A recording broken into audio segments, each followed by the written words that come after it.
Greetings and salutations, everybody. Welcome to the best damn movie-related show on the planet Earth, the John Campea Show, coming to you from right here on my YouTube channel. I'm, of course, your host, John Campea. It's an awesome honor and privilege, as it is every day, to have you, my international friends, joining me as we talk about our favorite things in the world, movies and movie news, and all sorts of good stuff. Guys, Chicken Run 2 is coming. We got a brand new Riddler, a Superintelligence pulled from its theatrical run, the Mayan showrunner gets dumped, and a whole bunch more. But listen, guys, before we get to our main topics, we've got a few other things to talk about off the top here, including Dwayne Johnson just made an announcement. We'll get to that in just a second. Before we get to that stuff, let's go off the top with this. Last night, I had a chance finally to go out and watch Zombieland 2, aka Zombieland Double Tap. Now, just to be clear, I was not a huge fan of the first one. I didn't dislike the first one, not at all. I enjoyed it. I just didn't think it was quite as good or as iconic or as memorable as a lot of you guys did, which is fine. I still liked it. It's just I didn't think it was great. So I've never been one to be excited or enamored with the idea of a sequel, but a lot of you guys were, and when they announced it, a lot of people got very excited. The trailers for it came out, and I gotta say, I really enjoyed the trailers. I thought the trailers were quite solid. So, last night, Ann and I hightailed it over to the AMC 8, checked it out, and I gotta say, while it is not a great movie, it is pretty fun. It's a pretty fun little flick. It's got some good, fun dialogue, some really good, funny moments. It's basically a movie that is that. It's a movie of moments, you know? Great little funny lines here and there. As far as plot or narrative or development or story arc goes, there's none of that. None of that is. Let's just be clear about that. None of that is there, okay? This is a movie that throws a couple of simple premises at us, and then just kind of lets the characters, like Tallahassee and whatever, just let the characters say fun and funny things and just let them go for it. I mean, as far as plot goes, you got everything in the trailer, so there's not that. But all that said, what they do give us is very entertaining. And I found myself, for the most part, watching this movie, smiling and giggling and having a good time watching it. It's not a movie I'm going to go back and watch 6 or 7 times. This certainly isn't going to be nominated for any screenplay Oscars. It's certainly, I don't think a lot of thought, I'll be straight up with you guys, I don't think a lot of thought went into this movie. I really don't. I don't think a lot of thought went into this movie. There's really no premise here whatsoever. It's just, okay, just go, they're zombies, go. But for what it is, I had a good time. I really did. I had a good, now, I think the first half of Zombieland Double Tap is better than the second half. The second half of the movie, it starts to lose a little bit of steam, but still quite enjoyable. Still quite enjoyable.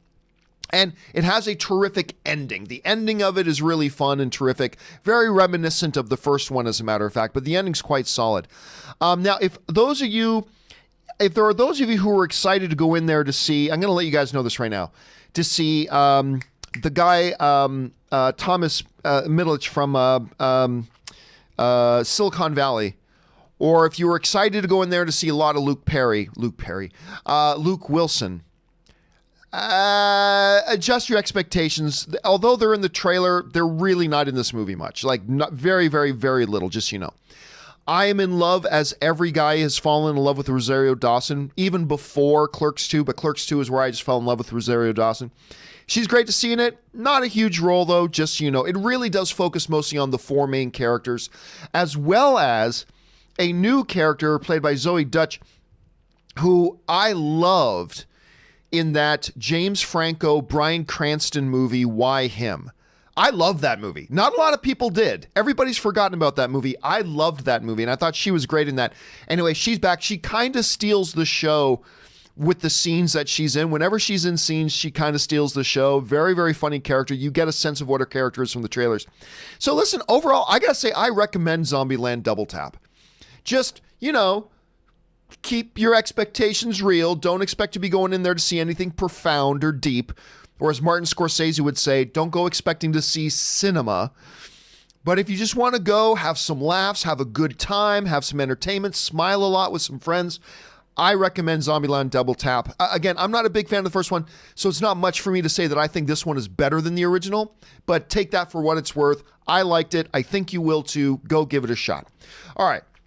With that down, let's talk about this second thing off the top. And the second thing off the top I want to talk about is this for whatever reason. Now, look, I understand why filmmakers want to go back and make movies based on existing IP. I do. I get it.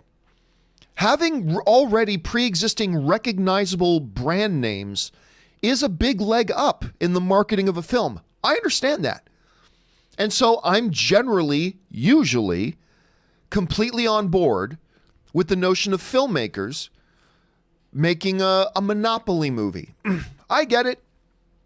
I mean, I hated the idea of a Lego movie, but then they made it and they made it brilliant, so whatever. I get it. This one I don't get. For those of you who have not seen, it has been officially announced that they are making a Barney movie. Yes, you heard that right, a Barney movie. Adding a little bit to the confusion is that one of the guys that is going to be producing this thing is Get Out's Daniel Kaluuya, who is also in Black Panther. He's great. He's got that other movie coming out right now too. This kind of a modern Bonnie and Clyde kind of film. He's great. But he's going to be producing this as well. Why? I don't understand why you would make this. From a marketing point of view, I don't understand why you make this. Anyway, and then get this, adding to the confusion, one of the executives over at Mattel said the following: working with Daniel will enable us to take a completely new approach to Barney that will surprise audiences and subvert expectations. What the fuck are you talking about? This is Barney. We're going to surprise audiences and subvert expectations. You think you're making the Joker? I get it. He's purple. I get it. You're going to subvert This is Barney. This is a freaking stuffed suit. By the way, did you know that the actor who played Barney in the suit is now a male prostitute? Sorry, he calls himself a tantric sex guru, where basically you pay him money and he'll have sex with you and whatever. It's male prostitute. But anyway, true story. Go look it up. The guy who used to play Barney is now a tantric sex guru. Go look it up. It's absolutely true. I can't make this shit up. Anyway. Subverting it's Barney. It's a purple stuffed dinosaur that sings, "I love you." I mean, what are you going to give us here?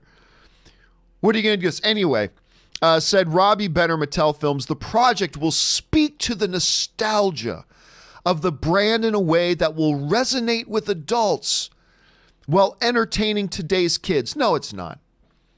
No, it won't. Look, there are certain properties we watch as kids that contain within them the possibilities that we can have a nostalgia factor going back and revisiting them later on. Things like He-Man, She-Ra, G.I. Joe, Transformers, things like that. There are things we watch as kids that do not contain within them, while they're great for us as kids, do not contain within them the elements necessary for us to later in life have a nostalgia factor and want to revisit them. Things I loved as a little kid: Sesame Street. Ask me if I want to see a Sesame Street movie. Maybe that Grouch movie. Maybe that Grouch origin film that they did on Saturday Night Live. But ask me if I want to go back and see nostalgia and have any sense of nostalgia like that. For those of you who are Canadian, you remember the polka dot door? Come on. With the pokeroo, right? I remember that. But do I want to go back and revisit that now as an adult? No. There are certain things we watched as kids that contain within them the elements that provide the underlying groundwork that will give us a nostalgia factor that we can go back and watch later on in life. But then there are some that don't. They are specifically for us as kids and exclusively for us as kids. I do not see any reality here in which adults are going, wow, or borderline adults, because Barney wasn't all that long ago, going to go, wow, man, I remember watching Barney. I got to go watch that again as an adult. I don't see that happening. Does anybody see that happening? And is Barney even still a thing? I don't know. Listen, I would love love to be proved wrong on this. I would love to be proved wrong on this. Whenever something can be brought to a movie theater that will give people joy, whether it's for me or not, is always a good thing. So I hope I'm wrong about this. I just honestly don't see there being anybody having any real interest in this. And I certainly don't see it pulling a Joker and surprising and subverting expectations. It's Barney. Give me a break. I mean, if he had come out and said, hey, you know what? Barney's a big purple, colorful, lovable thing, and we think a lot of kids will go see it if we make a movie. I would have bought into that. I would have gone, okay, I still don't think it'll work, but I see where you're going. We're going to surprise our audiences and subvert the expectations, eliciting a new paradox with a paradigm of our universal view of life. What? Shut up. It's Barney. Anyway, that's just my thoughts on that, guys. What do you make of that? Jump down in the comment section below and let me know your thoughts. All right. With that down, let's talk about one more thing off the top. And this literally just dropped minutes ago. Now, without exaggeration, since 2014, we have been talking about Dwayne "The Rock" Johnson being Black Adam. We've been talking about it for over 5 years. It's been 5 years, give or take, since Dwayne Johnson announced that he was going to be playing Black Adam. Nearly half a decade. And he had been working on that long before that, before official announcements came out. We've heard over the years, oh yeah, we're about to start shooting Black Adam any day now. And then some producer on a red carpet, yep, we're in the home stretch now of bringing us Black Adam. That was like 3 years ago. And even recently, just in recent months, we've heard producers say, yeah, we're still targeting Black Adam. And for understandably, many of us have adopted I'll believe it when I see it. I think all of us are excited about the idea of a Dwayne "The Rock" Johnson as Black Adam, especially after seeing the brilliant Shazam. I loved Shazam. I loved it more than most people. I know not all of you loved it as much as I did. I understand that. I thought it was freaking brilliant, okay? I love that movie. So, of course, we're looking forward to the idea of Dwayne. I'm just, you've been stringing us along for so long. I don't know if it's going to happen. Well, apparently, if you believe it, it is actually happening now, and they've got a start date. According to Dwayne "The Rock" Johnson himself, responding to a Twitter comment that went out to him about, loving Black Adam and wanting to see him as Black Adam, Dwayne Johnson just this morning posted the following. He wrote, "Very cool, man. Thank you. Amazing detail," talking about a sculpture he did. The fan did. "This project has been with me for over 10 years. Production begins this July." Not writing, not whatever, production. They actually start shooting this thing in July. Appreciate support, #Black Adam, #DC. So, if Dwayne "The Rock" Johnson is to be believed, we now actually have a start date for Black Adam. Now, I think a lot of us had some more enthusiasm develop about the idea, because if you saw Shazam, there is a moment in the movie, minor spoiler here, where the wizard shows Billy a brief history of what happened with Shazam, that we once chose a champion, turned out to not work so good. And it's done in this silhouette kind of shape sort of thing. But you could clearly tell that it was Black Adam they were talking about. And you could clearly tell that the shape, while not obvious, but you could tell the shape was meant to look a little bit like Dwayne "The Rock" Johnson, right? And then, of course, at the end of the movie, there's a post-credit, or a deleted scene, I should say, at the end of the movie where all the Shazam family are sitting in the thrones, but there's one empty throne. And they go, there's still one empty throne. And then, well, there must be another one of us out there. And then the girl says, well, whoever he is, I'm sure we're going to love him anyway because he's part of the family. And of course, that's a little bit of a foreshadowing of Black Adam to come, right? So ever since Shazam and that happened, our ears peak back up. Okay, maybe this is actually going to happen. Maybe this is going to hit us any minute now. Any minute now, it's going to hit us. But then months passed and months passed and months passed, and we still never heard another thing. Again, the same old whispers and rumors that we had gotten for years and years and years. But now Johnson is saying, no, production begins this July. Now, it's not that I don't believe Dwayne "The Rock" Johnson. I love Dwayne "The Rock" Johnson. But we have been strung along and teased with this for so long. I don't think I'm going to allow my heart to 100% believe it until I also see the studio say this and like give us a release date.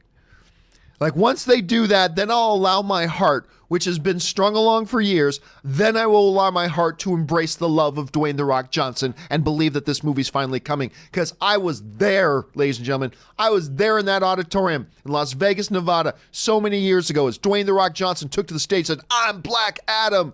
And ever since then, nothing but tears, ladies and gentlemen. Nothing but tears, subverted expectations, and disappointment. But maybe now it's time. Maybe now it's time. Question for you guys is this. Do you believe Dwayne? Is he telling us the truth? Are we now finally going to get our Black Adam movie? According to Johnson, we are. I hope we do. And then hopefully Shazam 2, all that kind of stuff. I just love what Shazam has set up. Hopefully they can follow through on that. I'm sure we'll talk about this a little bit more near the end of the show as we get into the live viewer questions. But for now, there we are. All right, guys, we're now going to move into our main topics today. How do we select our main topics here on the John Campea Show? Well, it's really rather simple. See, you guys come up with them by simply going over to www.thejohncampeashow.com/contact. Once you guys get there, fill out the form with your topic or question, hit submit, and then maybe, just maybe, you might see your topic or question featured here on the John Campea Show. With that down, let's get into the first main topic today. And our first main topic today gets sent in to us from Iran Islam, who writes, "Thanks to you, John, I binge-watched all 7 seasons of Sons of Anarchy. That's a good way to spend your day, my friend. And it is now my all-time favorite TV show. It's in my top 3. It's in my top 3, too. Top 3 all-time favorite shows. So you can imagine how shocked and upset I was to hear that Sons of Anarchy / Mayans creator and showrunner Kurt Sutter has been fired. What does this mean for Mayans MC and the in-development prequel show First 9? All right, thanks a lot for the question, man. And yes, Sons of Anarchy is in my top 3 all-time favorite television shows ever. I love Sons of Anarchy so much that we actually, when I was still at AMC, we kind of branded the team over there Sons of AMC. Remember that? We had the logo, and I still have my Sons of AMC t-shirts. I still have them. That's how much we love them. And I love that show so much. And I was apprehensive about Mayans. I admit, I was apprehensive about Mayans. But Mayans is terrific. And I haven't even started watching season 2 yet.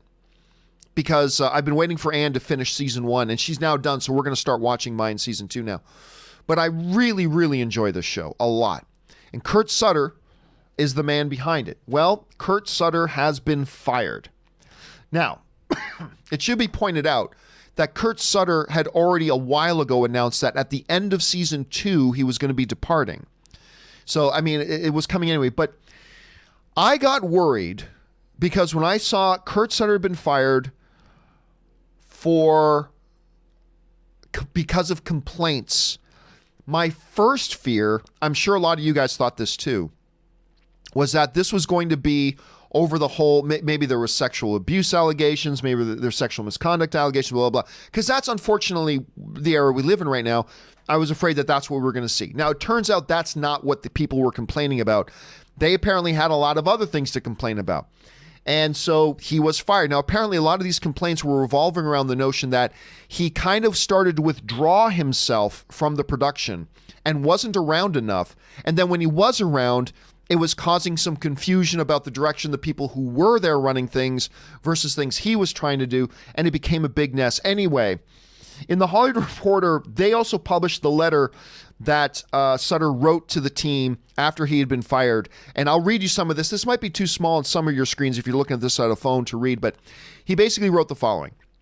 Dear Team Mayans, Apparently, Disney HR and Business Affairs has conducted an investigation into the unacceptable conditions that have been created on the set of Mayans in season 2. As you know, I've removed myself quite a bit this season, allowing others to take a bigger role in producing the show. It appears that philosophy has backfired.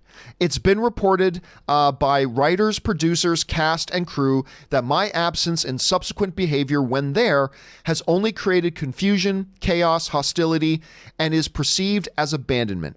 Or at least that's how Disney's interpreted it, and I'm sure it's true. This morning, I was fired by Dana Walden and John Landgraf for all the complaints levied against me. Not the way I wanted to end my 18-year relationship with FX. At least being fired for being an abrasive dick would be on brand.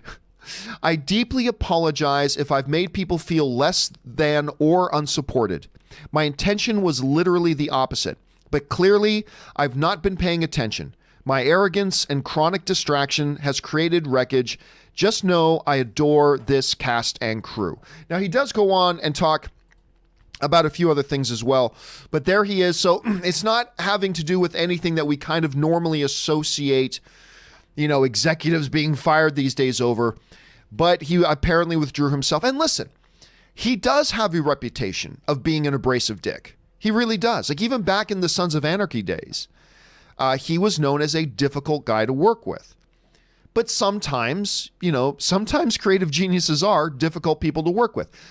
And you accept that, but you can only accept it to a line. And it sounds to me like even Kurt Sutter went, yeah, the way I approach things probably wasn't for the best and it didn't work out, whatever. Now, it should be pointed out that Kurt Sutter has a larger development deal with Fox in place. And according to the reports, that overall larger development deal is still completely intact.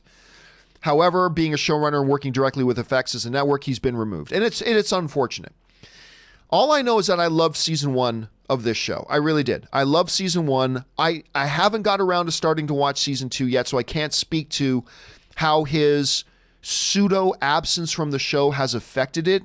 I'll be able to speak to that probably in a week or so once I get caught up on everything. But all I know is that this is a dude who made my favorite show, one of my favorite shows in Sons of Anarchy. I've really enjoyed the second one he did. I never did get around to watching that other show he did, The Executioners, something. I can't remember the name of it. I never did get around to watching that one. But I love this guy as a showrunner. It's unfortunate it's come to this, but hey, lessons learned. Maybe he'll learn some lessons. This will make him a better show creator and everything moving forward. As far as the original 9 goes, I have a feeling that's not going to happen.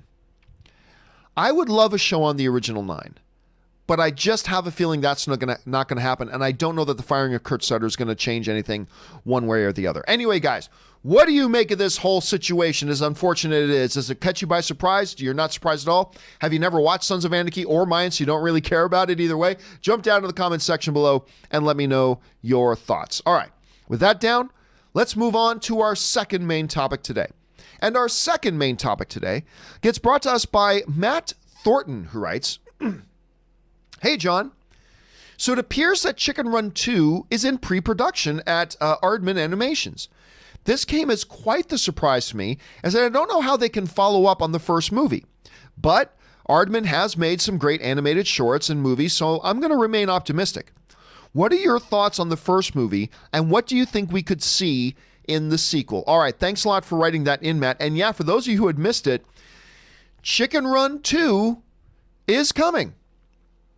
Chicken Run, which came out, when did it come out? I believe 2000. I believe 2000 is when Chicken Run came out. This is a movie that came out 19 years ago. Mel Gibson was the lead voice in the movie. I like the movie. I like the first Chicken Run. I really do. And you know what? It didn't do badly at the box office either. Chicken Run, the first one, was made for a cost of $45 million and made around $245 million. It was profitable. It was a profitable little movie. And, this is a studio that has made, like, Shaun the Sheep was a delightful little film. They obviously do the Wallace and Gromit stuff. They do some really quality stuff. The one thing I will say about this that is a little bit confusing is the notion that this is a sequel and a follow-up to a movie that is 19 years old. Like, if you were going to do a follow-up and a second Chicken Run, wouldn't the time to have done that would have been, I don't know, 2006? Or hell, 2016? It just seems on the outside like a little bit of a strange decision to go back to do another chicken run now. That being said, I did like the first film, and I like the movies that this studio puts out. And it is a clever, fun little group of characters that they put in there. Now, whether they're actually going to have new chickens or they're going to bring back Mel Gibson and everybody else to do the voices again, who knows? I'm not sure about all that yet. But while I'm a little bit confused, and I don't know if this is the best business decision to do one on this that's 19 years later, I will have to admit, though, I want to see it. I'm interested in seeing it. Sign me up. This studio puts out good stuff. I enjoyed the first one. Why now and not 10 years ago? I have no idea. But hey, it is what it is. Question is, guys, what do you think about this idea of them going back to make a chicken run 2? Are you like, yeah, it's about time? Are you like, really? Why do this now? Did you like the first one? Did you not like it? Let me know what you guys think. Jump down to the comment section below and let me know your thoughts. All right. With that down, let's move on to our third main topic today. And our third main topic today gets sent in to us by Geeky Gator, who writes, "Hey, John and gang, just me today, unfortunately. The former Gambit director said he thinks the movie will never get made. Well, duh, that's pretty obvious, but I thought Channing Tatum was a great casting for the character, and he seemed very interested in it. Do you think Disney will keep him as the character when the X-Men arrive?" All right, thanks a lot for writing that in. And as a matter of fact, here's the thing. So Doug Liman, who was going to be the director for Gambit, one of the guys who was going to be the director for Gambit, they went through a couple. But Doug Liman was recently asked about it, and he said he doesn't think it's ever going to happen now. He said he hadn't heard anything new since before the merger even happened, so he's of the belief right now that he doesn't think it's going to happen. Which has become, to be fair to him, that has kind of become the general feeling amongst most of us movie fans that, yeah, this thing ain't happening anymore. And Fox was very certain for a while that it was happening. They even had him come out on stage at Comic-Con announcing him as Gambit and all that kind of stuff. Remember the pictures with him and Ryan Reynolds together and all this kind of stuff? They were going to do it. So yeah, Doug Liman says it's not going to happen. We all have been assuming for a while that it's not going to happen. All that kind of stuff. And you know what? I'm with you. I actually thought Channing Tatum used to be, I thought, the worst actor in Hollywood getting regular work. There was a period of time that I felt that Channing Tatum was simply the worst actor in Hollywood getting regular work. But he worked his ass off and busted his ass, and he got better and better and better. And to the point now that I actually get quite excited about seeing Channing Tatum and stuff. I think he's a really good performer now. I really do. And so when they announced him, I paused for a second. I went, you know what? When you think about it, I actually think that could be very good. I mean, obviously he can pull out the physicality of it. I mean, with his background, he's got the physicality for it. Great. And his acting has improved a hell of a lot. Is he a top 20 actor in the world today? No, but he's a very reliable performer now, I think. I actually look forward to seeing him stuff now. So I was all for it. However, it looks like it's not going to happen. Well, hold the phone on that for a second. Just hold that thought. Because I was recently talking to somebody generally connected to the situation. All right.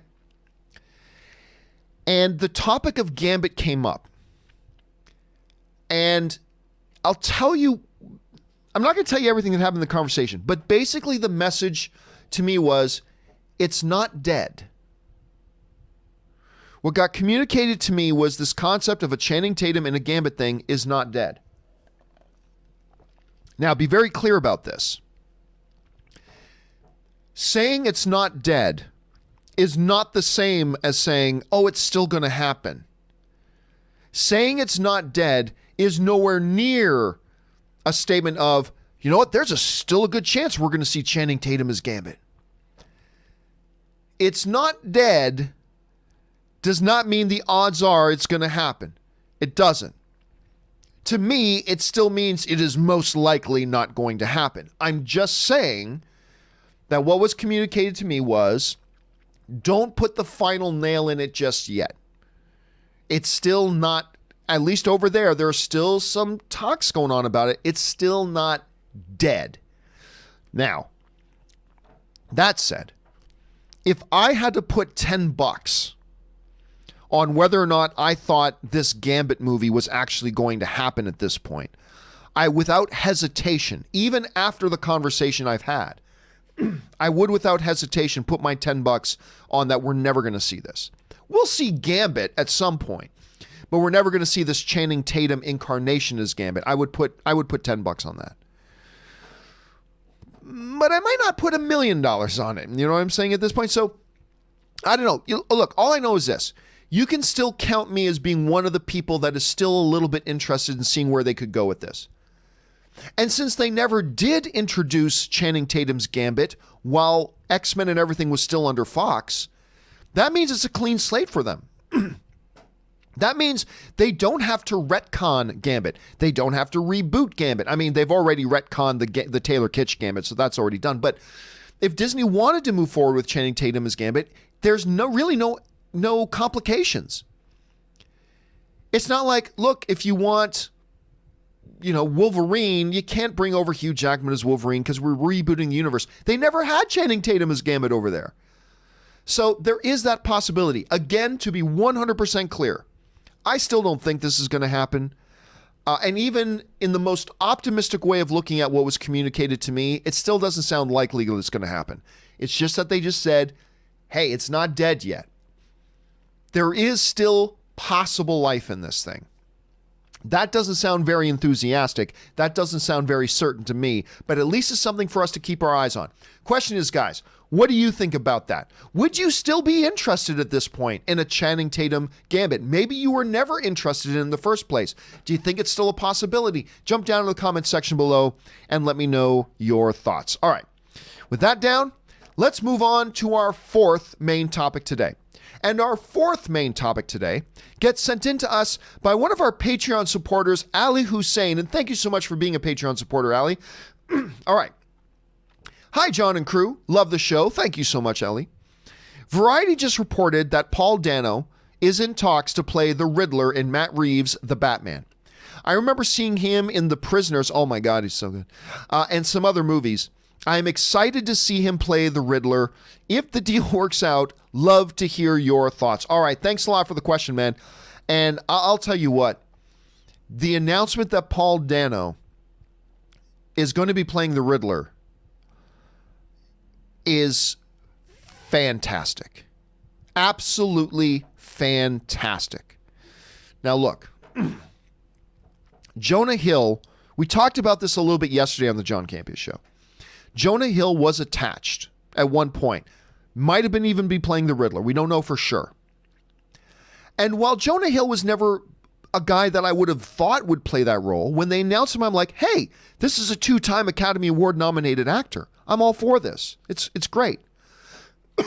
But when they announced that he was no longer going to be attached to the movie, I thought, okay, I was great with it if it was happening, but I'm also not losing any sleep over it now that he's not. And then Paul Dano's name came in. And I'll tell you why I'm really excited about the name of Paul Dano.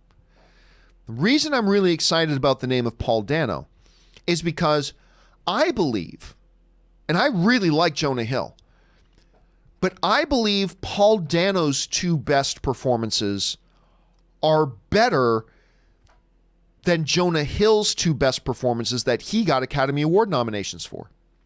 Jonah Hill got Academy Award nominations for Moneyball and for Wolf of Wall Street, and he was awesome in both of those. But for my money, Paul Dano in Love and Mercy and There Will Be Blood, which he acted with the greatest of all time, Daniel Day-Lewis, in arguably Daniel Day-Lewis's best performance and arguably maybe the best leading man performance in the history of film. I'll have that argument. I'm not saying There Will Be Blood is the greatest motion picture of all time, but I will make the argument that Daniel Day-Lewis's performance in There Will Be Blood is the greatest male lead performance in the history of cinema. But anyway, there's an argument to be had there. But Paul Dano acted alongside of him in that, and I'll tell you what, he was mag-frickin-nificent. I was shocked that Paul Dano did not get a Best Supporting Actor nomination. There was a lot of buzz about that. And there was a lot of talk about that at the time, the fact that he didn't get a Best Supporting Actor nomination, which is crazy. So what I'm saying is, while I love Jonah Hill's potential involvement, 2-time Academy Award nominated actor, I will put Paul Dano's 2 best performances against Jonah Hill's 2 best performances. I like them both. Don't get me wrong. I like both these guys. I love Jonah Hill. He's terrific. But if you were to come to me, if the head of Warner Brothers were to come to me and said, hey, Campea, because that's how they say my name, we got to either go with Jonah Hill or Paul Dano. Which one do we go with? I'll say, well, it's a win-win. It's a win-win. No matter which guy you choose, it's a win. But if you got to pick one, go with Paul Dano. I love it. And here's the other thing about this. This is the other reason why this is very, very exciting to me. Because with the addition of Paul Dano now, while this Batman movie under Matt Reeves is not the biggest names, I am telling you right now, this is turning into one of the most talent-rich comic book movies in a while. This is absolutely turning into, forget big names. I'm not talking about big names, big superstar names. I'm saying in pure terms of pure talent, this Batman movie is slowly but surely turning into one of the most densely talent-rich comic book movies we've had in a while. Robert Pattinson is one of the best actors in the world right now. And almost anybody who has seen all of his indie films that he's been doing the last number of years goes, oh yeah, Pattinson is the shit. That's why Christopher Nolan's got him in Tenet coming up. He's got Lighthouse coming out, which he's already getting some Oscar buzz for, and why he got the Batman role. He is simply phenomenal. He is absolutely phenomenal. Zoe Kravitz was a name and a girl that for a time was just a novelty. Yeah, Lenny's kid. Lenny Kravitz's daughter. But she has developed so much that now she's in one of the most acclaimed television series in Big Little Lies, acting alongside titans in the world of acting. Meryl Streep, Nicole Kidman, on and Laura Dern, Reese Witherspoon. There are Oscars there, and she is a star of that show alongside those, and she completely holds her own. Jeffrey Wright is simply one of my favorite guys to see in anything. I don't like Westworld all that much, but when Westworld works best for me is when Jeffrey Wright is on screen. And aside from maybe James Earl Jones and Jeremy Irons, he's got the best voice in Hollywood. Jeffrey Wright has simply the best voice in Hollywood. And now you add on to that a Paul Dano, not to mention whoever else might be getting added here. I sit back, they added Robert Pattinson and I was like, cool. Yeah, because he has seriously turned into one of the best actors in the world. He's incredible. But now, Pattinson, Wright, Kravitz, Dano, I am telling you, I'll say it again, this is turning into one of the most densely talent-rich comic book projects we've seen in a while. I'm not saying it's the most ever, but this is turning out, at least in principle. Who knows? The movie might suck. Movie might be terrible. But in principle, this is looking bloody brilliant. This is coming. Look, I've always say it's never a mistake to add talent. Never a mistake to add talent. And all they have done is add talent, and not just talent, elite level talent. That tells me a couple things. Most prominent of which is they are taking this movie damn seriously. When you add names like that, The studio doesn't just want it to make money. They are taking this movie damn seriously. Because when you add nothing but premium grade talent, that tells me you're taking it damn serious. And I think that should be something that excites everybody. I think it should excite DC fans. I think it should excite comic book movie fans in general. Hell, I think it should impress Martin Scorsese. I think it should impress movie fans in general when you see this type of a lineup, and it's exciting to see. Don't get me wrong. I still wish I could go back in time and have it so Ben Affleck was making the Batman film. I do. But hey, if we're not going to have that, this thing under Matt Reeves' leadership, I think it's coming together really, really nicely. Question is, guys, what do you guys think about all this? How do you think about the way this Batman cast is coming together? What do you think about the addition of Paul Dano? Jump down to the comments section below and let me know your thoughts. All right, guys. With that down, let's move on to our fifth and final main topic today before we go over to our live questions. And our fifth and final main topic today comes to us from Julie Dawning, who writes, not a lot of great comedies this year. It's true. But I thought the new Melissa McCarthy one, Superintelligence, has looked pretty good. Just saw they pulled it from release and instead are going to launch it on HBO Max instead. I know they did something similar with that terrible Cloverfield movie. Do you think this is a bad sign? All right, thanks a lot for the question, Julie. And yes, for those of you who may not have missed it, Melissa McCarthy, I like Melissa McCarthy, not usually a fan when her husband directs her movie, because I think Melissa McCarthy's worst movies are the ones her husband directs, but whatever. I'm not here to talk about her husband. Melissa McCarthy's had this movie coming out, Superintelligence, that on its surface looks a little bit like Jexy in a way. But anyway, and this was going to be, I believe, a December release date. Well, it's been pulled. It is no longer getting a theatrical release. This is the story that came to us from Deadline. They write the following. Superintelligence has exited its December 20th theatrical release date to instead become the first Warner Brothers Picture Group film to premiere on HBO Max. This comes before an HBO Max presentation on October 29th, where it is expected that other projects might become part of the streamer's launch slate that will now have Superintelligence, the Steven Soderbergh-directed Meryl Streep star Let Them All Talk, the Greg Berlanti-produced YA novel adaptation Unpregnant, and Bad Education, the Hugh Jackman and Allison Janney starrer. That's a nice little sounding lineup of movies, as a matter of fact. All right. So the question here is this really bad news for something like Superintelligence? Is this a bad sign?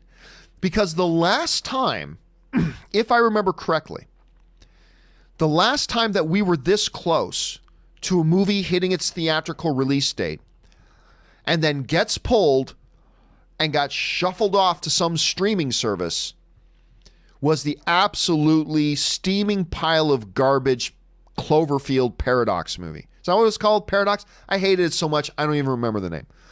It was terrible, though. Absolutely terrible. So, this situation with Superintelligence feels very similar to that, right? We're just a couple of months away from the movie supposing to hit theaters, and all of a sudden now it's been pulled off its release date and it's getting shuffled off to a streamer. Must mean it's terrible. Well, maybe not. Because you see, there is a significant difference here.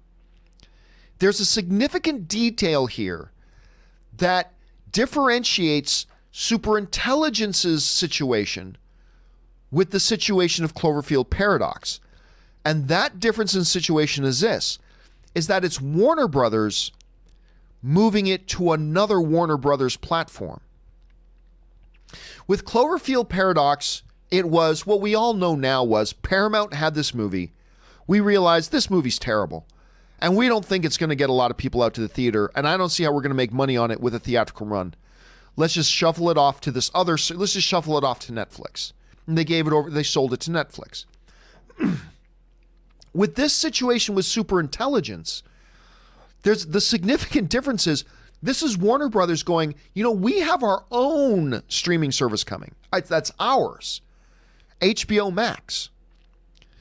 I'm not sitting here saying that Superintelligence is going to be great. I'm not. I've had my doubts about this movie the whole time. But If you look at the context and the circumstances here surrounding Superintelligence being moved out of theaters over to HBO Max, you could reasonably make the argument that, you know what? Warner Brothers might have a lot of belief in this movie, and they might believe it in it so much that they feel it would be a big boost to their brand new streaming service in HBO Max. Now, that wasn't the situation with Cloverfield and Netflix. Paramount doesn't own Netflix. It's not like Paramount went, you know what? We love this Cloverfield movie so much, let's put it on our streaming service to give our streaming service a boost. No, they just dumped it off to Netflix. It wasn't even intercompany. They just dumped it off. You can make an argument that that's not what's happening here. That because Warner Brothers owns HBO Max, they're under the same umbrella, that yes, there's still an argument to be made that, they don't think this thing's going to do well in theater, dump it to a streaming service. Yes, but you can also reasonably make the argument, hey, maybe they believe in it so much they want this to be the flagship thing they launch their new service with. Now look, I don't know which way that's actually going to go. I don't know if they believe in this film. I don't know if this film is the greatest movie of the year. I don't know if it's the worst piece of garbage we're going to get this year. I have no idea. But right now, I'm not going to jump to the conclusion that it must be a bad sign because of that one significant detail difference between the Cloverfield situation and this one. They're actually taking it and putting it on their own service. That could be a positive thing. I'm not saying it is. I'm just saying it might be. Question is, what do you guys think about that? Do you fall into the camp that you think, this Superintelligence looks bad, Warner Brothers just knew it wasn't going to do in the theaters, and they're shuffling it off to their streaming service? Or do you take the more positive approach? Hey, they must like this movie so much that they want to really lead off their new streaming service with it. How do you guys interpret it right now? Jump down to the comments section below and let me know your thoughts. All right, guys, with all that down and done, we're now going to move on to the live questions today. But before we get to your live questions, I am going to take a short 3.5-minute break here. Going to go refill my drink, rest the vocal cords for a second, stretch my legs. So if you guys will indulge me and hang tight, we will be right back.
And we are back. Thank you guys for your indulgence and being patient with me as I took that little bit of a break.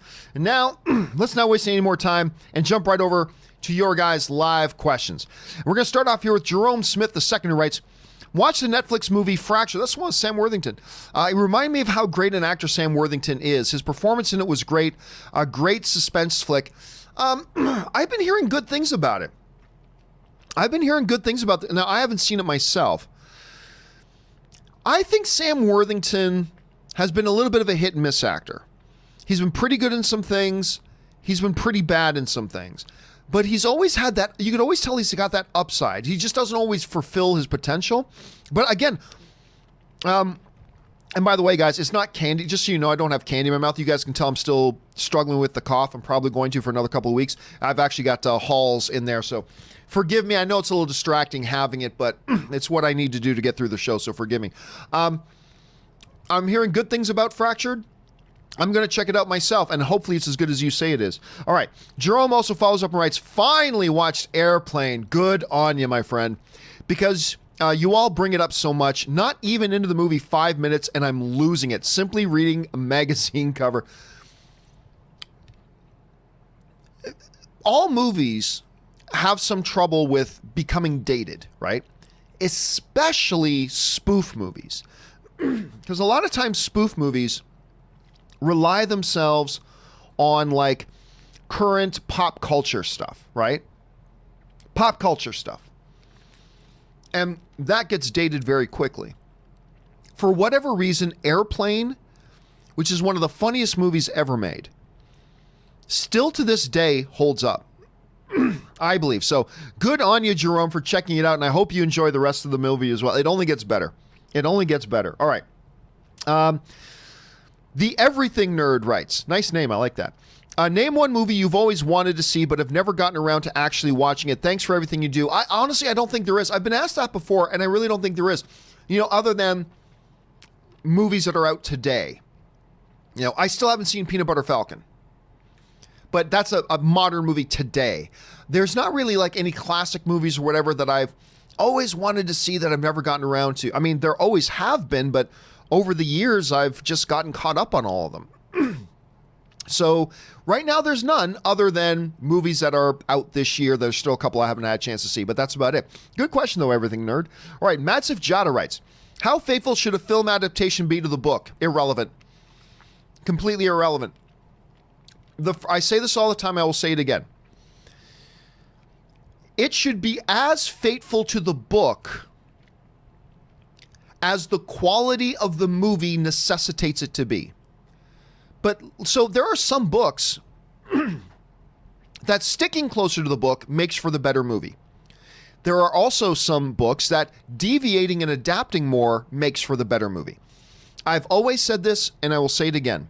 The first job of a director, directing a movie that's based on a book, is to make the best movie possible. His first responsibility is not to make the movie as close to the book as possible. The book and the movie are two different things. Their first job is to make the best movie possible. And if that means in certain areas you stay close to the book, great. But if that means in certain areas you got to deviate from the book, then you do that. The first job of the director is to make the best movie possible, and making it as close to the book is not always the right thing, because there's a difference between the printed page and the actual visual medium of a screen. So that's how I feel about that. All right.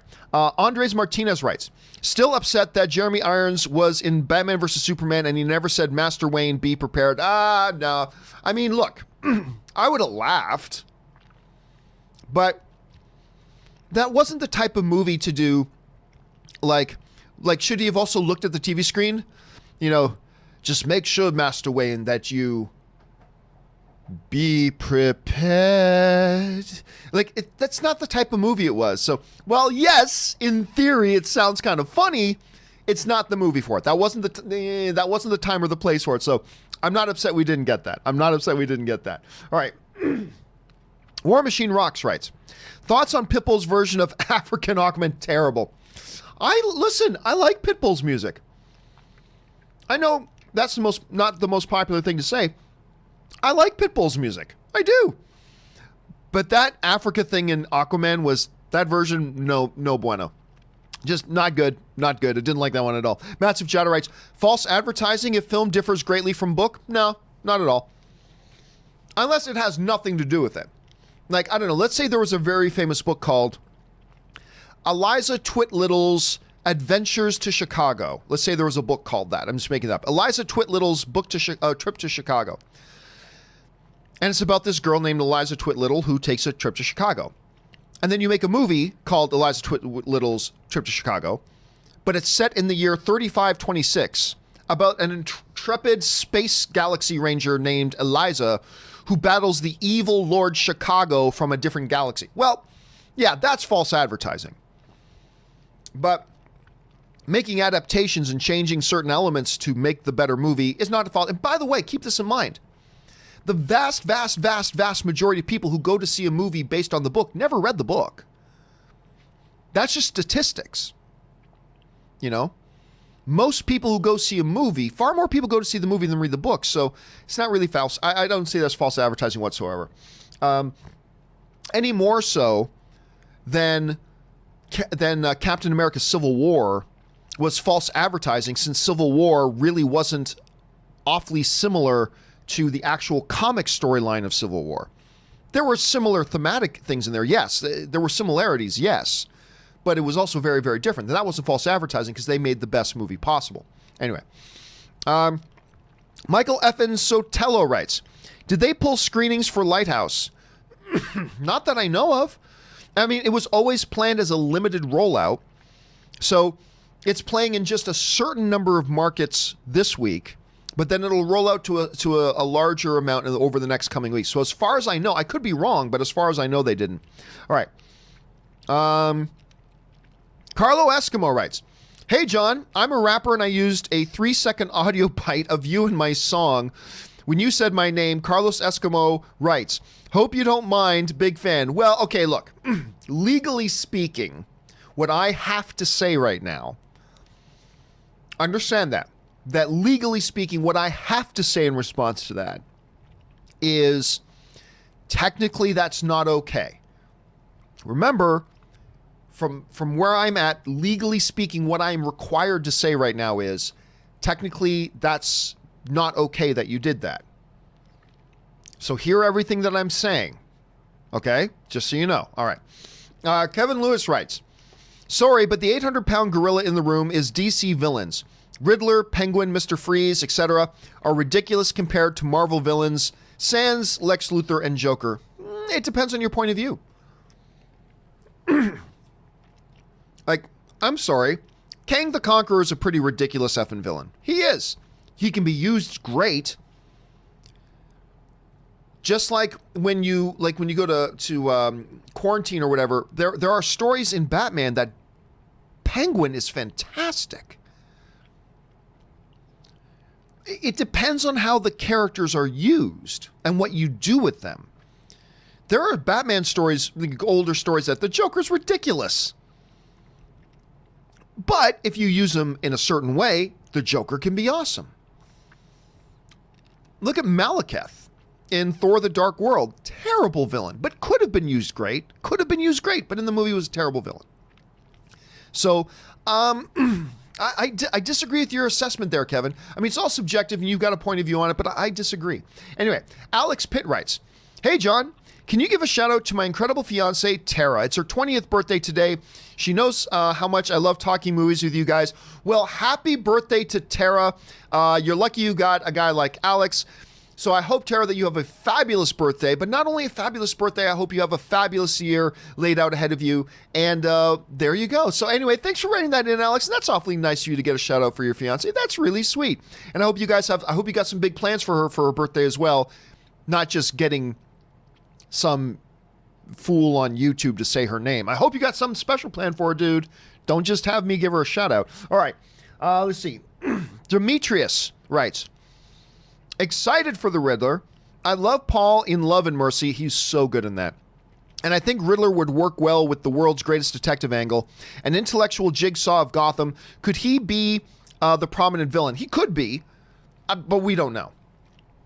He could be, but he might not be. So, I mean, for all we know, this is going to be a, what was the one where Jim Carrey and Tommy Lee Jones were Riddler and Two-Face? I mean, it could be a thing of two key villains. Maybe we get Penguin in there. Maybe he is indeed the main villain, the main antagonist of the film. That's possible. He could be. We won't know. But listen, Paul Dano is a name that, for whatever stupid reason, has been off my radar. So when they announced, and I read Paul Dano as Riddler, the hair on the back of my neck stood up. It's like, oh my God, that's a great move. That's a great move. And again, it has just led us to the situation, Demetrius, where we have just such a densely talent-rich movie developing here. It's going to be very interesting to see what upcoming, because we know we're going to get more casting announcements. It's going to be very interesting to see what those other announcements are. Do they stick on this path of getting really talent-rich people, or do they go a little bit more name brand? Who knows? We'll have to see. But I mean, yes, as far as could he be, he could be, but we just won't know for a while. All right. James Welsh writes, Paramount were the original distributors of the MCU. Some of them, like for instance, Universal is different. Anyway, given the bombing of their latest films, how do you think they wish they still were? Well, of course, but remember, James, it's just part of the game. There are lots of big movies that different studios had the rights at one time, and there are lots of big franchises that used to be either produced by one company or distributed by another company. It's just business as usual. And by the way, Paramount didn't dump the MCU. Be clear about that. It's not like Paramount went, we don't want this anymore. No, it's just MCU took them back. Contracts expired. They took their characters back. So it's not like the Paramount just went, we don't think there's any future in these comic book movies, and got rid of them. So yeah, I'm sure they do, but at the same time, I'm sure Disney has the same thing. I'm sure Marvel goes, God, why did we ever give Spider-Man away? God, why do we give away the distribution rights to Hulk? Why do we give these rights away and those rights? I mean, I'm sure they have it too. Every studio does. Every studio does. It's not just Paramount. All right. James Welsh writes, thoughts on Cause TV rebooting Clueless? Well, I don't know what Cause TV is, and I wasn't aware something was rebooting Clueless, so unfortunately I can't give a thought on that because I just don't know anything about it. Harry Mudd writes, hey Rob, how's your day going? Well, he's going busy. He's doing some more work on his movie Tango Shalom this morning. So he texted me late last night to let me know that. So he's busy working. Greg Hood writes, best actor in all Star Wars saga, Ian McDiarmid. No, I would I almost said Ben Kingsley. Alec Guinness, Sir Alec Guinness is the best actor overall in all the Star Wars series. Easy. That one's easy. And then I love Ian McDiarmid. After that, I'd probably go Liam Neeson after that. But anyway. TBO's Toback writes, would you choose Zack Snyder to direct Man of Steel 2? Probably not. Now, I love what he did with the first Man of Steel. Love what he did with that movie. But right now, there's just too much baggage attached to Zack Snyder. So, now don't get me wrong, I wouldn't be tremendously upset if I found out Zack Snyder was doing a Man of Steel 2, because I love Man of Steel 1. But I also think right now there's just too much baggage attached to him right now. I don't think it would be a good idea, so no. TBS also writes, do you think Snyder will make another big budget movie again, 100 million plus?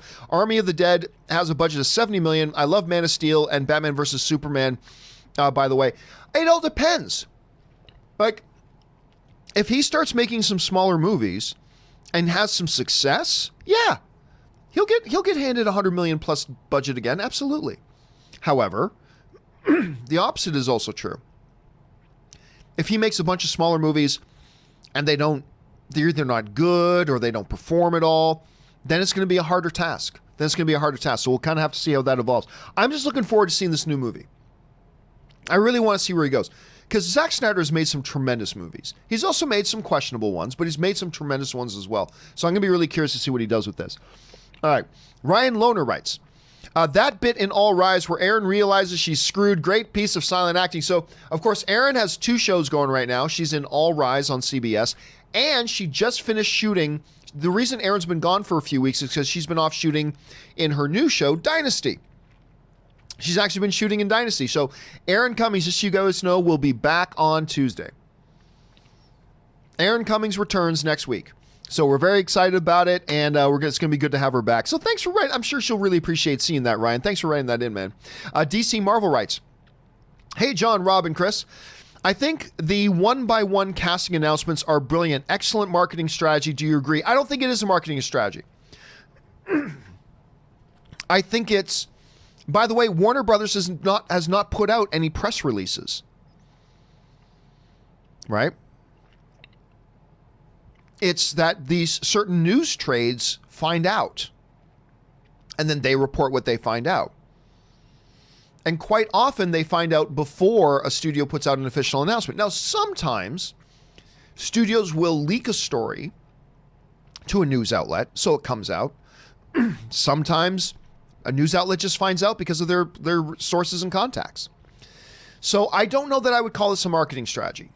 No marketing strategy 2 years before a movie comes out has any, at the end of the day, means nothing. So I don't really think it's a marketing strategy. Let's see. DC Marvel writes, because people just don't forget about it until the movie comes. I'm not quite sure what you mean by that, DC Marvel. Anyway.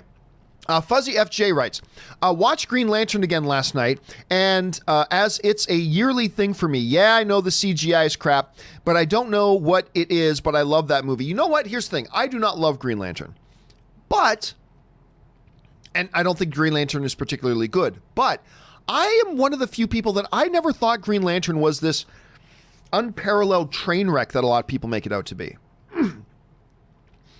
I didn't think it was all that bad. I didn't think it was all that good, but I also think it had a lot of redeeming elements to it. I really did. So again, do I think it's one of the better comic book movies? No. Do I think Green Lantern is a good movie? No. But I don't think it was a total train wreck either. But that's just me.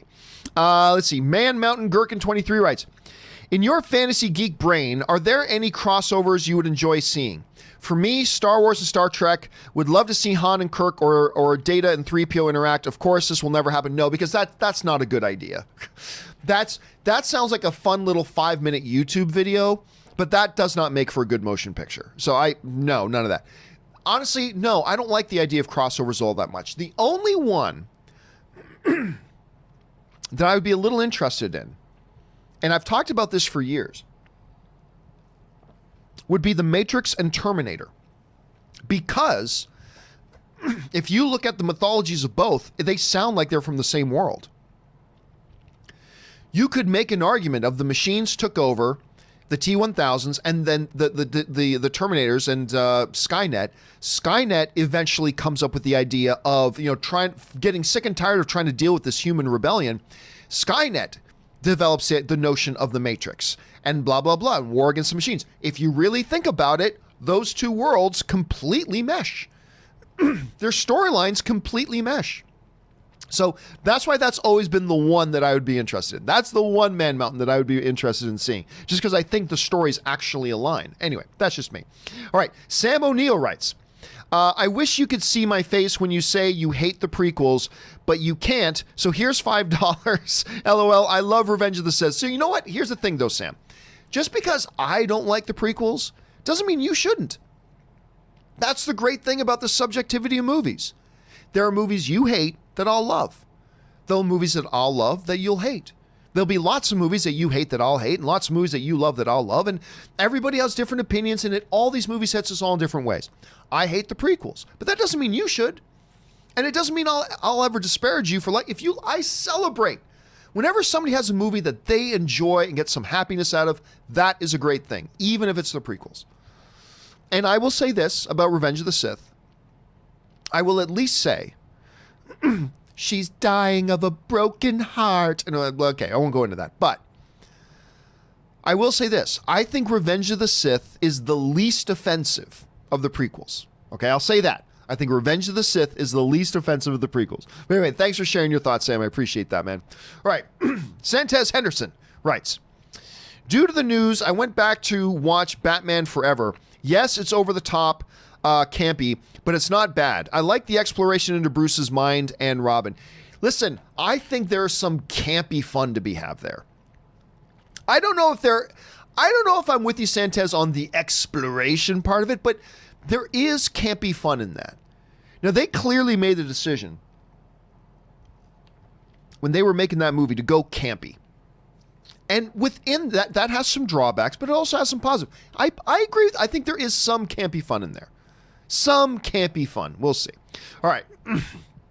Harry Mudd writes, the next time a Green Lantern movie is made, then I hope they stay away from the CGI suit. I'll tell you what, I'm going to say something very unpopular right now.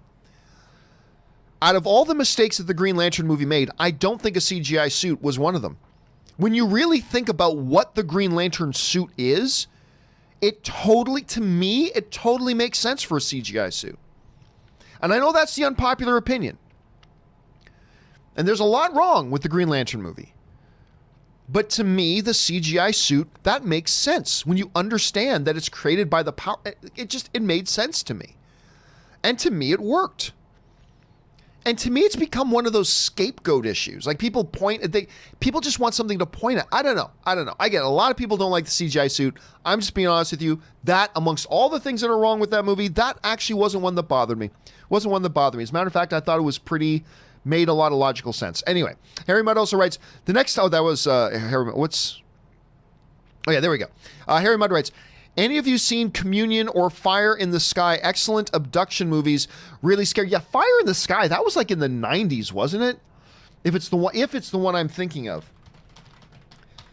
I think it was like early 90s. Yeah. The one with D.B. Sweeney. Oh, I forgot Robert Patrick, Peter Berg was in that. Totally forgot that. Yeah, now I haven't seen Communion. I'm not even familiar with that movie, so I'm not familiar with that one. But Fire in the Sky, I remember I saw that when I was younger. Not bad. I remember liking it. I remember liking that one. The guy gets abducted, then he's returned. People don't believe him what happened to him. All like, where have you been? Why have you been missing? Blah, blah, blah. But it's been a long time. It's been a minute since I've seen that movie, but I remember watching that in the early 90s. Jesse Lopez writes, one of two. Just reread the Batman Nightfall comic. Love Nightfall. As much as I love Jonah Hill as an actor, I wouldn't have seen him as Bane. If WB decides to bring Bane into the DCU, I hope they capture those elements from that story arc. I think there's a chance Bane could be in the upcoming Suicide Squad film. No, I don't see there being any chance of that. I think that's something we would have heard of by now. So no, I don't think Bane's going to be in the Suicide Squad film. I've never liked any incarnation, really, of Bane live action. Certainly not in the Batman and Robin. That was terrible. I wasn't even totally thrilled with Tom Hardy's Bane. Although that was the closest to the comic book Bane that we've got. But even that never got it. I don't think they were ever looking at Jonah Hill as Bane. I don't know who was saying that. I don't think that. I think he was either going to be Riddler or Joker. I don't think they were ever looking at him as Bane. I might be wrong about that, but I don't think that's the case. So we're safe there. I would love to see a Nightfall. I would love to see a Nightfall series. Or a Nightfall movie. Would love it. That would be great. Get into that, bring in Jean Paul, bring in, there's some really cool stuff, but you have to do Bane right. And right now, I don't think any live action incarnation has ever done Bane right. So it'll be interesting to see where they go from there. All right, Emad writes, how did you first find out about Cody Miller? I first found out about Cody Miller because he literally reached out, just saying he was a fan and stuff like that. And of course, I've heard the name because he's an Olympic gold medalist, but he was at the Olympics and all that kind of stuff. But I first found Cody because Cody reached out to us. So that's how I first came across Cody. By the way, Cody and his wife, Allie, have just become two of mine and Ann's favorite people. We really, really, these are two wonderful people. I've come to appreciate Cody so much as not only as a person, not only as an athlete, but as a creative person. He's doing some great stuff with YouTube and his podcasting and all that kind of stuff as he's working towards the next Olympics. And his wife, Allie, is just fantastic. Ann loves Allie. We love Allie. They are really a wonderful, wonderful couple of people. And if you guys don't follow Cody Miller and his wife, Allie, I suggest you go find their YouTube channel, find them on Instagram, follow them. They're great, fantastic people. And they're just two of our favorites, two of our absolute favorites. Anyway. Jesse Lopez writes, we already read that part. Okay, Dylan Trost writes, I live near Syracuse, New York. I used to drive through there every once in a while. And not one theater within 100 miles is playing The Lighthouse tomorrow. I thought it opened on the 18th. Am I missing something? Limited release rollout.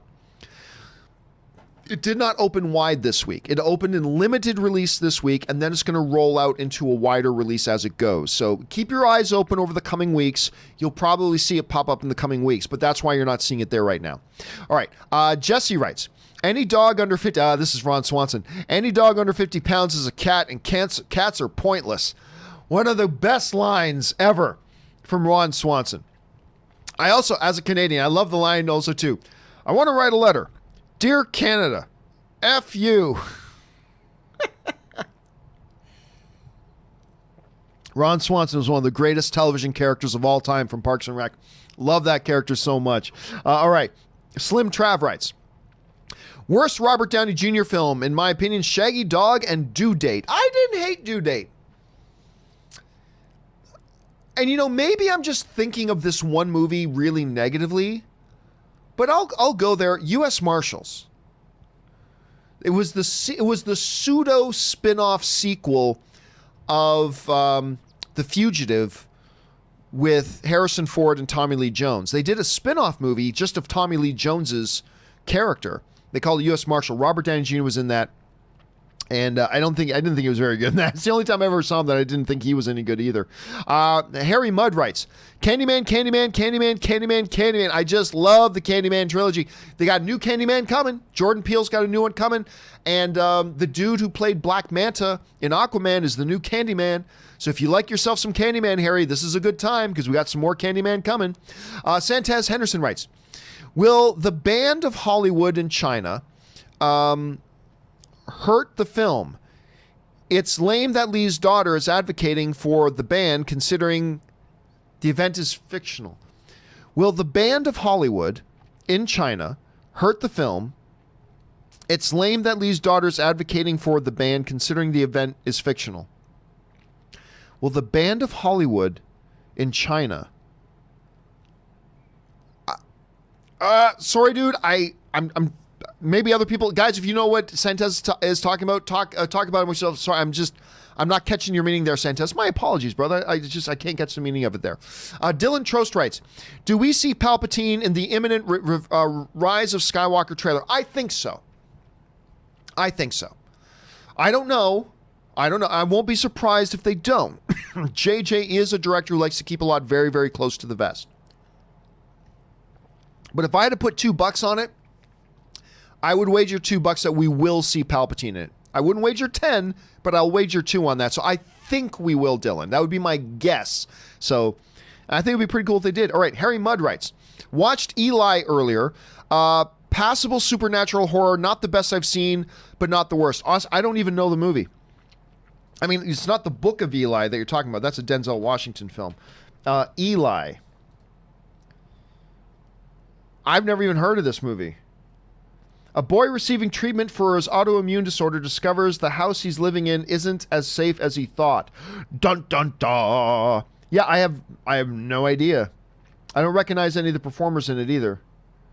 So I'm gonna guess it's probably I'm gonna guess it's a Netflix film because it's serious. It's obviously not theatrical. And being on Netflix, I'm not surprised I haven't heard of it because Netflix sucks at advertising their own movies.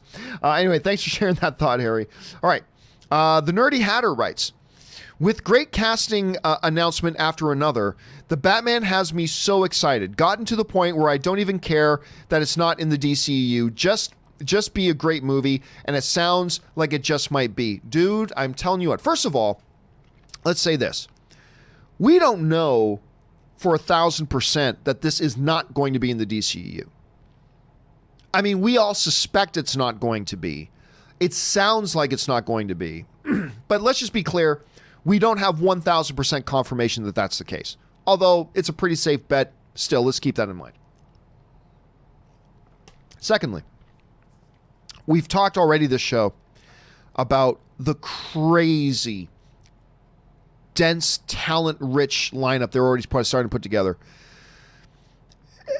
And ultimately, all we should care about is make a great movie. You know, one of the things that breaks my heart is when I hear fellow film fans go like, oh, well, if they don't do the sequel to this one, what was even the point of having the first one? If this movie doesn't tie into the greater universe, what's the point of even having it? The point is to have great movies. You know, the point of making movies ever since the beginning of time. The point of the movie is to hopefully make a great, enjoyable movie. Yes, but if it doesn't tie into a 13-part overarching cinematic universe, then shut up! Let's just make great movies. And if a great movie is not shared in a big shared cinematic universe, who the F cares? And if it is, and it's a great movie, then wonderful, great. Shawshank Redemption was not tied to an overarching shared cinematic universe, folks. And it's better than any comic book movie ever made, ever. Godfather, while a franchise, was not tied into an overall arching shared cinematic universe. Yet it is better than any comic book movie ever made, period. You know, the greatest movies of all time are not tied into shared cinematic universes. And don't get me wrong, I love the shared cinema. I love the MCU. I enjoyed the DCEU. I like the CW Arrowverse. I like all this stuff. I do. But they do not supplant and supersede the first primary thing. Make a good movie. And if you make a good movie, then whether it's tied to a greater cinematic universe or not is irrelevant. Just make a good movie that we can go in and sit down and watch and have some fun and enjoy. Make us think, make us feel, make us jump, make us cry, make us feel scared. Do whatever. Make a great movie that gives us an emotional experience that we walk out of the theater feeling more enriched for it than if it's attached to a cinematic universe, great. And if it's not, great. So I am completely with you, Nerdy Hatter. I'm getting excited about this Batman movie, not because of how it might tie into Joker or how it might tie into the DCU. I'm not for that. I'm excited for this movie, Nerdy Hatter, because like you, this looks like a great movie, period. But if it's not tied into the wider universe, why do it? To make a great movie. That's why. Anyway. I don't know why my voice sounds like that. Santez Henderson writes, the Batman not a hero comments have me worried. I don't know who said that. Last thing we need is a Batman killing people. At least Bale's Batman didn't murder people. Oh, he did. He just didn't have to save them. Two things. Santez Henderson. Actually, three things. Number one, that whole I don't have to save you thing is just a cop-out gimmick to cover the fact that he was killing Ra's al Ghul. He killed him. Don't give me this semantics. I just don't have to save you. No, he killed him. Also, Bale's Batman killed other people in his Batman films. Mr. Sunday Movies actually put together, I remember this, a great movie called The Batman Kill Count or something like that. That basically documents over 50 times Batman in the movies. In the movies, Batman has killed people. And several of them are in the Christian Bale Batman movies. I highly suggest going and look that up. Over 50 times in the movies alone. And by the way, let me see if I can bring this up. I know I put it on my Instagram. Hold on a second here. By the way, Batman has also killed in the comics. Hold on a second. I just got to scroll down here. There it is. Okay. Batman is also killed in the comics.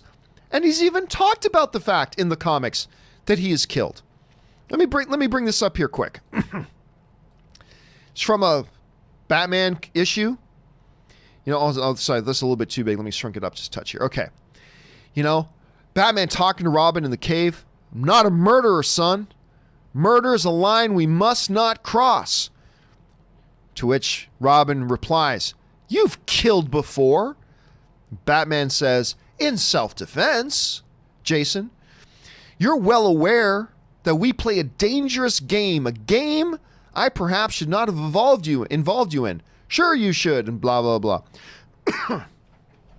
Batman, this whole false argument that people have made, like, and I don't know why it only came up when Ben Affleck's Batman ended up killing some villains. Batman never kills. Yeah, he does. He does. He's done it in the comics.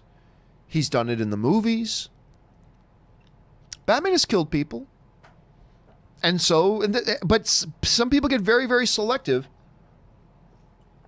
about when they get upset about that. But anyway, I'm perfectly, and by the way, here's my other big thing about that stuff, Santez, is that a lot of times in the comics, like, it's actually an irritating thing to me that in certain eras of the comics, they say that Batman has this absolute unbreakable rule, cannot kill. But he does things in the comics that would kill a lot of people. They just write it that those people don't die. Like in these comics, Batman does tons of stuff that would easily kill people. But the writers just say, oh, but the guy doesn't die. Like I remember this one particular issue where Batman, there's this old abandoned house and there's some thugs in the house and Batman comes breaking through the wall with his knees right into the villain's chest, knocking the guy over and crashing down 2 stories through the building, landing on top of the guy with his knees on his chest, having dropped 2 stories. Now, that kills, you're dead. You're instantly dead. Your rubs puncture your heart. You're done. You're completely dead. That would kill any human being. But they write it as Batman thinking in his head, 4 broken ribs, ruptured spleen. This guy's going to be in the hospital for 6 months.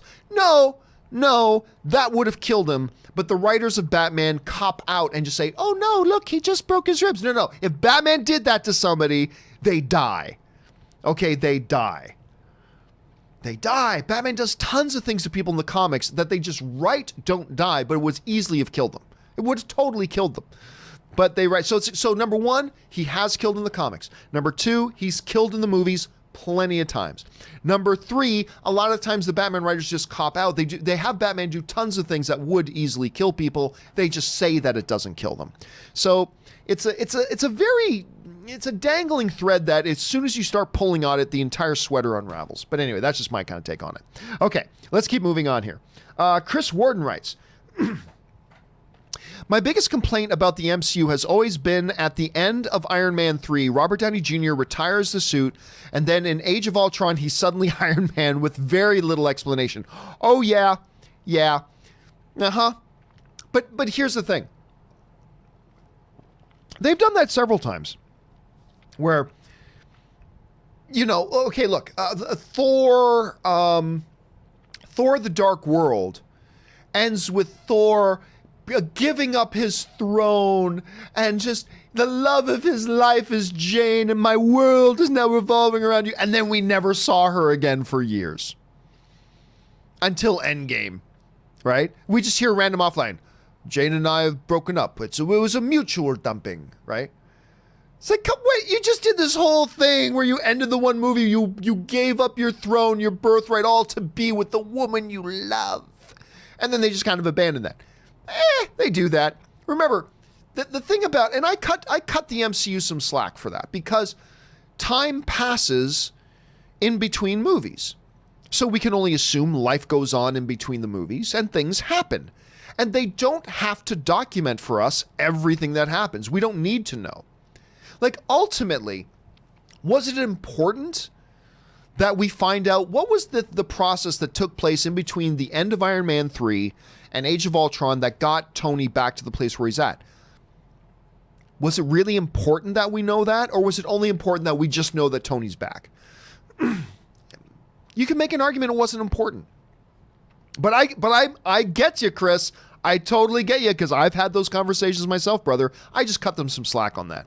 All right, Chris also writes, but don't get me wrong, I still love the MCU. Oh yeah, listen, I love the MCU, but I can sit here and give you a laundry list of some dumb things they've done. I can totally do that, but doesn't mean I don't love the MCU. Of course I do. I can give you a big laundry list of the stupid things Star Wars does, but it's my favorite thing, right? So yeah, don't think that, look, there are some idiots out there that think if you're a fan, that means you never criticize. That's bullshit. If you're a fan, you do criticize. You're still a fan. You still love it. But you can, point out certain things you think they've done that weren't so smart. But hey, I still love it. It's totally easy to do that. McDavid Deserves Better writes, finally saw Joker. Dare I say, it dethrones The Dark Knight as DC's best film. I was riveted. What a morose, sobering masterpiece on the human condition. Listen, McDavid, I love this movie. I love Joker. It may sway back and forth, but honestly, as of right now, it is my favorite comic book movie of this year. Not my favorite movie of the year, but my favorite comic book movie of the year. I really, really love this film. I don't know that it cracks my top 5.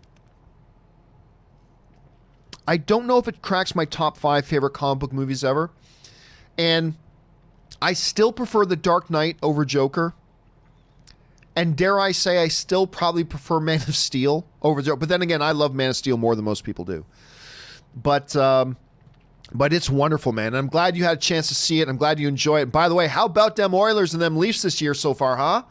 Not looking bad.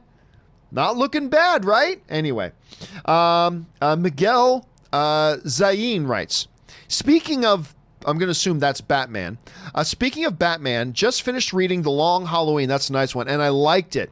It's certainly influenced by The Godfather. Oh, absolutely. But then again, there's a lot of stuff, dude. There's a lot of stuff in comics, novels, movies, TVs that is influenced by The Godfather, clearly. Even some of the characters. Regarding Paul Dano as Riddler, great casting / prisoners. I mean, that's one we haven't even talked about, right? Him acting alongside Hugh Jackman, Jake Gyllenhaal, directed by Denis Villeneuve, who's got his new Dune movie coming out. Again, Paul Dano is able to appear in these movies. Like he was in There Will Be Blood, alongside maybe the greatest performance ever in a movie ever, by Daniel Day-Lewis in that. Then he's in this other movie, Love and Mercy. He steals that. He owns that movie. Then he's in Prisoners. He's acting alongside Jake Gyllenhaal, Hugh Jackman, two of the most celebrated guys in the business today. Viola Davis, Terrence Howard, Leo, I can't remember her name. Anyway, and he was an outstanding standout in that. Dude is amazing.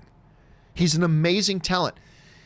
He is not a great movie star. That's the thing about Paul Dano. I mean, you just look at the dude. He doesn't have a movie star look. He's not the big A-list movie star. But I will tell you what, he's got more talent than a lot of big A-list movie stars. When it comes to just pure talent, he's got it, and he's going to bring a lot to this movie, Miguel. He is going to bring so much to this movie. I believe you are totally justified in your excitement, and so am I. So there's that. Thanks for sending that in, man. All right, Sam writes, seeing JoJo tomorrow and Q&A with Taika after. That's always awesome. I'm trying to get out. I've got a scheduling conflict, but I'm trying to get us to a screening of Lighthouse tomorrow that has Willem Dafoe, Eggers, and Robert Pattinson doing a Q&A afterwards. If you're in the LA area, it's being held at the ArcLight Cinema Dome in Hollywood. I'm going to try to see it. I always love going to these Q&A screenings when they got a screening with the actor. It's always a lot of fun. I hope you have a good time, Sam. All right. Nosferatu writes, so basically Qui-Gon followed the ways of the Force rather than the Jedi Code. What's the difference in your opinion? Well, no. To me, Qui-Gon Jinn just understood that he felt that the Jedi were becoming a little too dependent on their rules. Now, rules are important and rules are great, but Qui-Gon was of the philosophy that every once in a while, the rules don't necessarily best serve a particular situation. And sometimes you just have to do what you, as he said, do what he feels is right. You know, and sometimes, like most of the time, the rules serve that, but sometimes doing what is right will be what's in conflict with the rules sometimes. And he understood that the way of the Force is understanding that difference. And that's how I kind of interpret it. That's my little interpretation. That's a good discussion for me and Christian Harloff to have on our brand new Star Wars show, Dark Side, Light Side, starting November 5th. Keep your eyes open for that, by the way. And also our other new show, the Campea and Harloff show, starting on November 7th. Keep your eyes open for both those things, guys. All right. Samuel Phoenix writes, traveling from Canada to the U.S. for the weekend, wanted to watch your show, but internet is going down in a couple of minutes. Have a nice show today. Oh, thank you so much, Samuel. I appreciate that.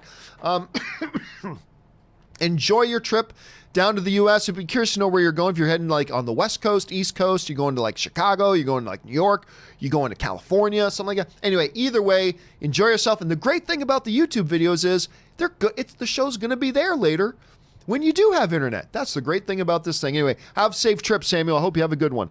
All right, Mark C. writes, Paul Dano is brilliant casting. I like Jonah Hill, but this makes more sense to me. I agree. Now, listen, I was all on board for Jonah Hill being in this movie. Make no mistake about it. I was completely on board. Dude's a 2-time Academy Award nominated actor. He's evolved himself into a really good performer, and I was all for it.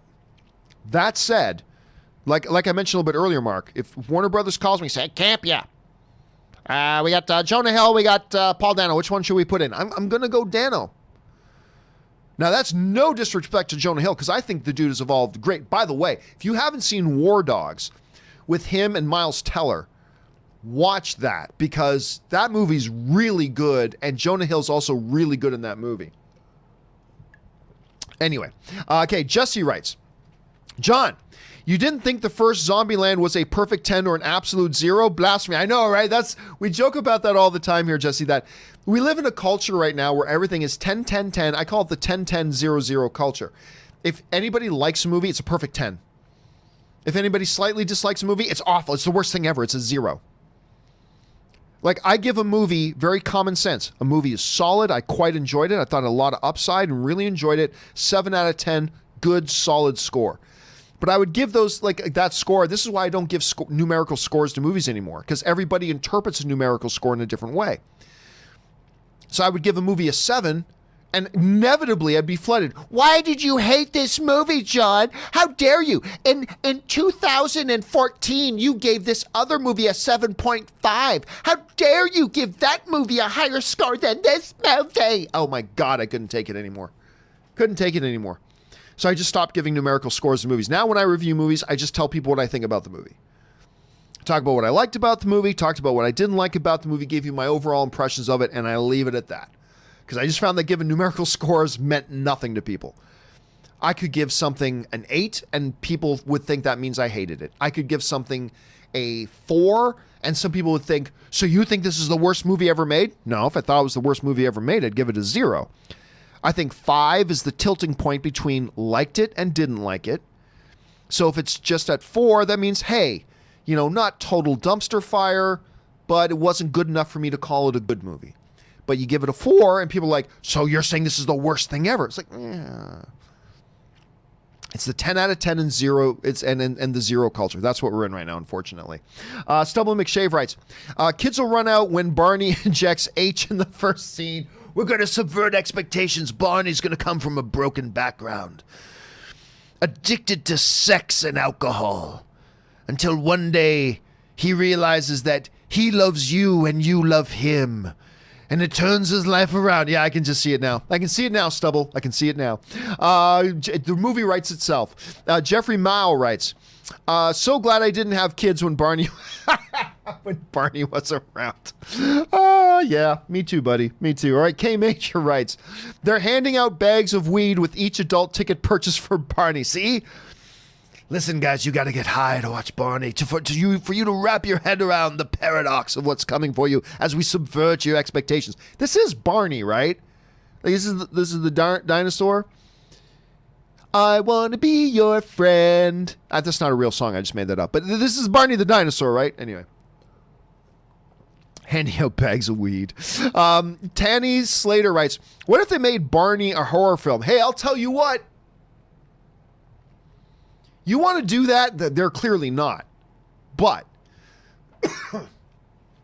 you come out and do Barney as a straight up horror movie with this purple dinosaur starts to give in to his more base instinct. I'm a predator.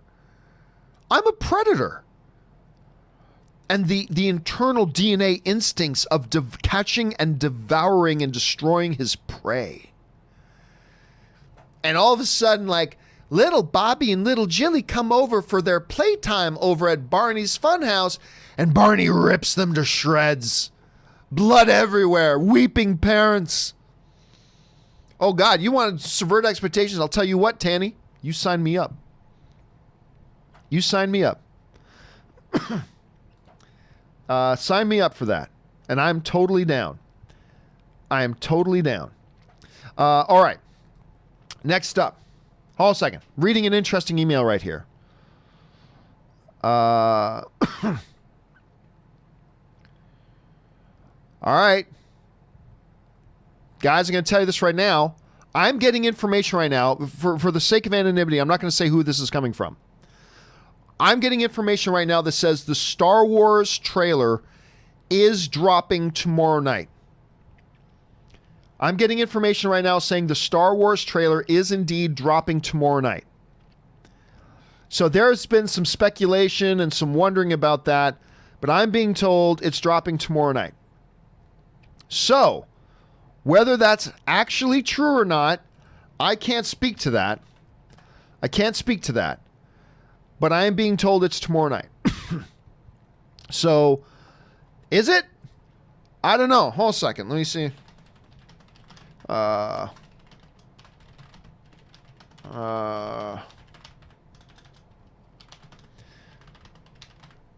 I don't know. We'll see. I'm even going to tweet that out, let everybody know. I'm being told that this. So we'll see. We'll see. All right. Let's keep moving on here. Dan's Productions writes, I grew up with the Barney TV show, but that movie is not for me. I would like them to make a movie for this new generation, but not for me. Yeah, there. I mean, it's grew up with Barney. See, that's the thing. That's what I was talking about a little bit earlier, right? There are certain things we grow up with that are just made in such a way that the underlying elements are there, that we could revisit those things later on in life that could appeal to us still while having that nostalgia factor. Meanwhile, there are other things we watch as kids that do not have those interwoven elements, in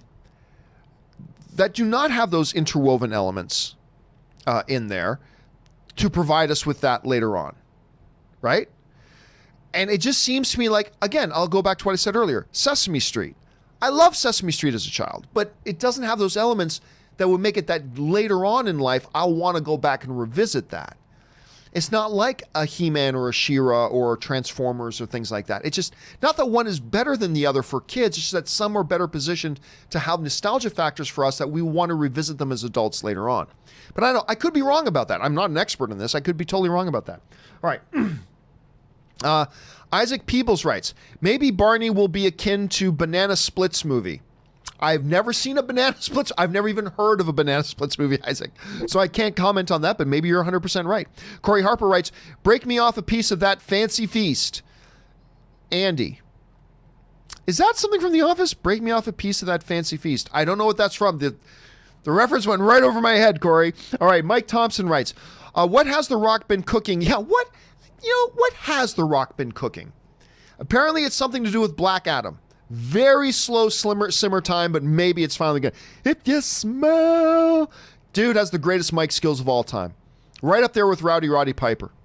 Anyway, Ryan Cleary writes, "Hey, John, your comment today about Channing Tatum is how I feel about Daniel Radcliffe. Found him awful in Harry Potter, and in my opinion, he hasn't gotten better. Don't know why he keeps getting work. What's your thoughts? Thanks, my friend. Love the show." Well, I'll be honest with you. I think Daniel Radcliffe has done some pretty good work, especially like he did this a couple of films. One in particular that wasn't a great movie, but I actually quite liked him quite a bit in it, was this movie called Horns. And then he's done these little romantic comedies as well. Then I did not like the Now You See Me sequel, but I thought he was actually quite good in it. I think he played Michael Caine's son in that movie. Anyway, I actually got to disagree. Look, I don't think Daniel Radcliffe is the greatest actor in the world, but I actually like Daniel Radcliffe. I do. I thought he grew into the role of Harry Potter, and I have liked what he's done since. So, not the greatest actor. I wouldn't put him in the top shelf or anything like that. Not a guy that I think is a must cast, but I've enjoyed him. I have. When I've seen him and stuff, I think he's shown he's got some stuff. So, but hey, it's all subjective. That's my interpretation of it. You've watched him perform and he hasn't worked for you. He's worked for me, I got to say. Anyway, thanks for writing that in, man. All right. Sorry. Hold on a second. Big jump. Dude, where are we at here? That was Ryan Cleary. Okay. Now we're at Nick Unger, who writes, "One of two, Mr. Campea. I want you to know I didn't like Barney as a kid, like at all. However, there's a live action film called Barney's Great Adventure that I loved as a kid and still have fond memories of. I would honestly check it out if just to get a different perspective on what a Barney film can be." Well, see, Nick, look, right there, you just demonstrated why... movies are what they are. I mean, look, to me, it makes no sense, I gotta say. But there are clearly going to be some people out there like yourself that for one reason or another, whether it's the original show, maybe it's some, adjunct piece of material that came after it, like what's this thing, Barney's Great Adventure. There are going to be people out there that it will, for whatever reason, have an attachment to and create a little bit of a hook for. And I'm sure you're not alone. Now, I still got to believe, I don't think the majority of the people will feel that way. But just because the majority doesn't, that doesn't mean it's wrong. But I think you are going to find, Nick, you're not alone. And I'm glad that you spoke up and added your voice to this. Say, you know what? A lot of you guys are saying this won't have any appeal to everybody, but I got to tell you what, for my own reasons, it's going to have some appeal to me. And I think that's important, and that we recognize that there are going to be those audiences out there for it. So good on you, man. Good on you. Again, I still feel like it just won't reach that audience, but you might be right. You might find you're in the majority. We'll have to wait and see. Thanks for sharing your thoughts on that, Nick. I really appreciate that, man, giving us a different perspective on it. All right, IMT just sends in a super chat to be supportive. Thank you, IMT. Carlos Sosa writes, Is Star Wars 9 the biggest movie of the year? I think you probably put the accent. Is Star Wars 9 the biggest movie of the year? No, I don't think so. No. There would have been a time that I would have thought it could be possible, but it's not going to be bigger than Endgame. Let's just be clear here. I don't think it's going to make $2 billion, right? Let alone like 2.8. I don't think it's going to make $2 billion. I think it'll make over $1 billion. I don't think it's going to make $2 billion. No, I mean, hey, listen, it would be awesome if it comes out and it's one of the best films of the year and it has huge word of mouth and people just keep going and it becomes the biggest film of all time. That would be great. But I don't see that happening. So all I'm hoping for as a Star Wars fan is a good movie. And if JJ can do something similar, because I love The Force Awakens, not everybody does, but I love The Force Awakens. If JJ can give me that, then I will be totally happy. But again, I see this movie making over $1 billion, but I don't see it making $2 billion. So we'll have to wait and see. Looney Tune 22 writes, Is Kevin Feige's promotion a test for handling Alan Horn's job, but on a smaller scale first before getting the bigger job in the future? Well, actually, Looney Tune, that's exactly what I've been saying. It's not a test. It's not a test. It's a development ground, right? It's a training ground. At least, again, I don't know this is a fact. Let's be clear. but this is just what it seems to me. This is what seems to make sense. I believe he's got this promotion as training, as a development move to say, okay, yeah, you've been running all the movie stuff for Marvel, great, and that's a huge job, and you've done wonderful. But if you're eventually going to take over Alan Horn's job, you got to start learning that there's a hell of a lot more moving pieces that you're going to have to start dealing with. So here's a promotion. And now you've got 2 or 3 years to be in this position before Alan Horn says, listen, guys, I'm done. I'm supposed to be enjoying my frickin' retirement. Let me out of here. So you got 2 or 3 years before Alan Horn pulls the plug and says, listen, I've done this long enough. Don't forget, Bob Iger convinced Alan Horn to come out of retirement years ago to run everything at Disney Pictures. I'm telling you right now, he's anxious to get back to enjoying his retirement. So I think they're going to give Kevin Feige this for a couple of years as a development area for him to develop those skills that are outside of what he's doing just with Marvel, and then he can step into the even bigger shoes being filled by Alan Horn right now. I don't know that that's the case. It may not be the case, but that's what I suspect at any rate, Looney. All right, Javier Vargas writes, Paul Dano is fantastic. One of those actors that can say so much without even uttering a word. Absolutely true.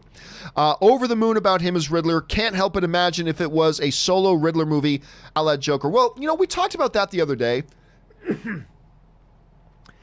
I think that wouldn't work because all it would be is just a repeat of the Joker movie. And now they've done it. And I don't think we want it to then now take that formula and apply it to other villains. Nah, I'm actually not excited about that notion. I was at first.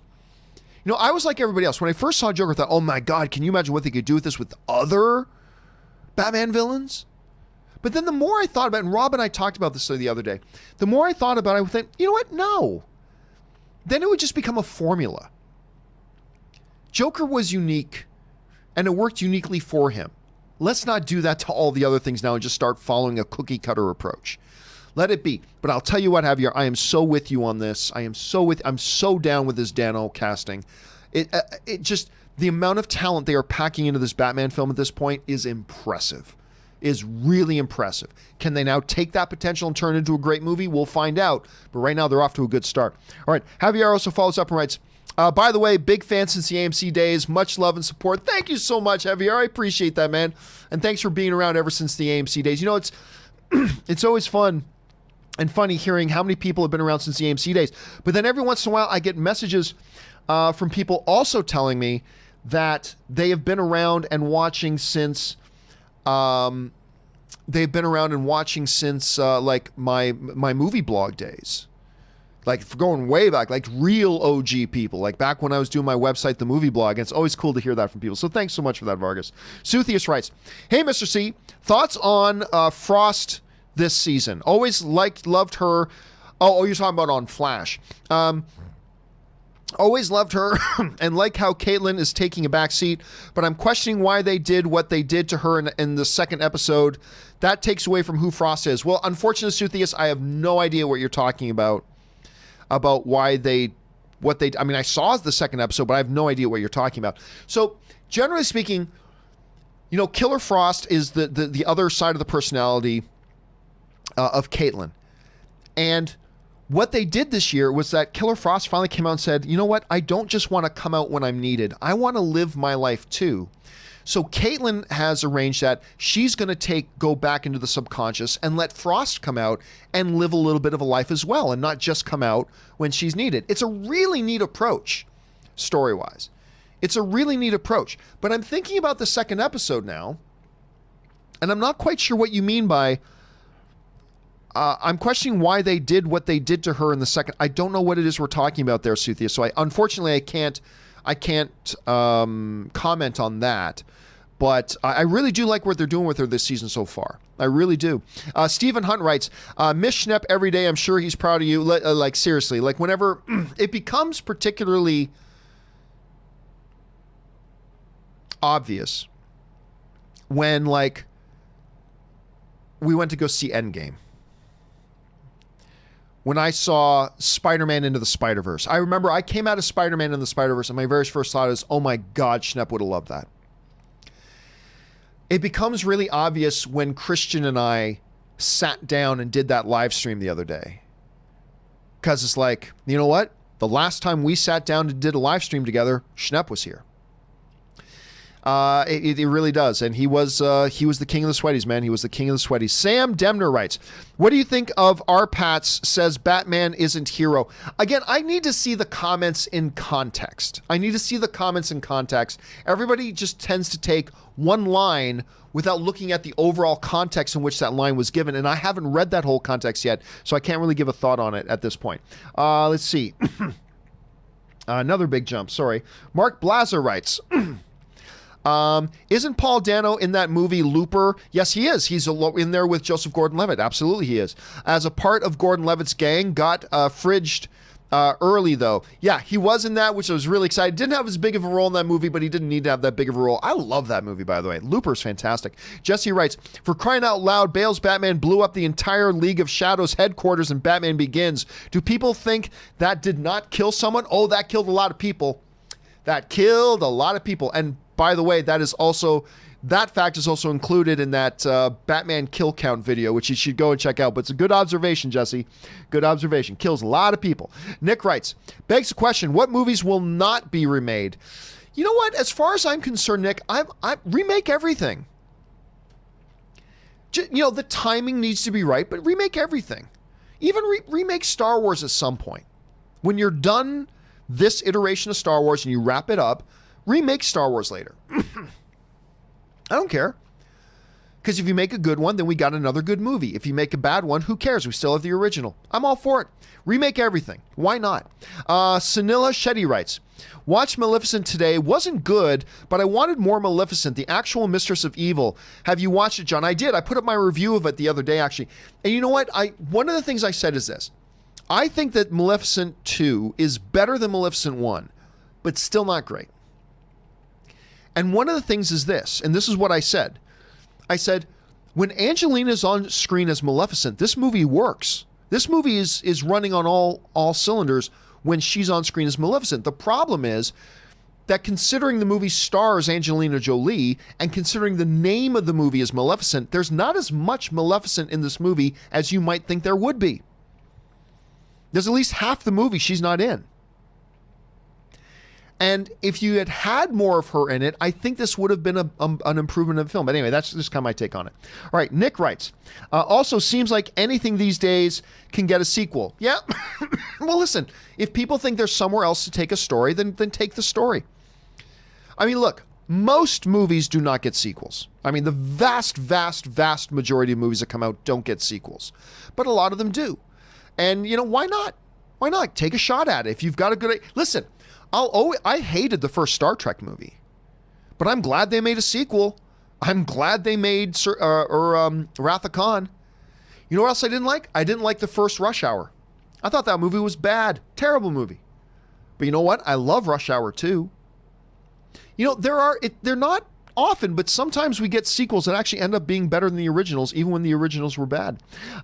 Harry Mudd writes, watch Swiss Army. Oh yeah, Swiss Army Man. Absolutely. That was a great little indie film. And of course, playing the corpse. Suthius writes, Paul Rudd confirmed on Hot Ones that original pitch for Anchorman would have the crew on a plane. Plane crashes, then it'd be about survival as they're taken out one by one by orangutans.